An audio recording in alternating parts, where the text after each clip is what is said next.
Gioca sabato il vice capolista Canicattì sul rettangolo di gioco dello stadio Lo Monaco di Partanna Montello, che se la vedrà contro l'Ostico Parmonval.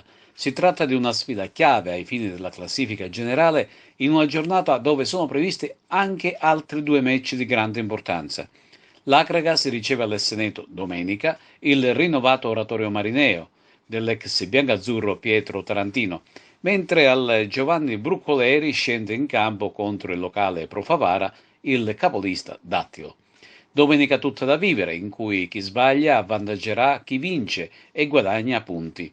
La compagine dei Templi non registra problemi di sorta ed il tecnico Totovullo può contare sull'intera rosa a disposizione. Tra l'altro va sottolineato che l'Acragas è atteso da incontri molto difficili.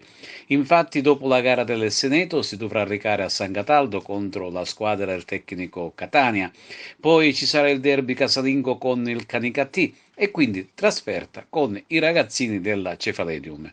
La gara di domenica pomeriggio contro l'Oratorio Marineo è stata affidata a Giuseppe Lipari di Trapani, il quale sarà collaborato da Arturo Artellini di Ragusa e Salvatore Girolamo Cucci di Trapani.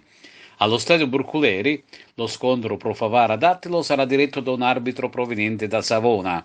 Si tratta di Mattia Mirri. Assistenti Antonino Alessio Di Paola di Catania e Rosario Blanco de Ciriale.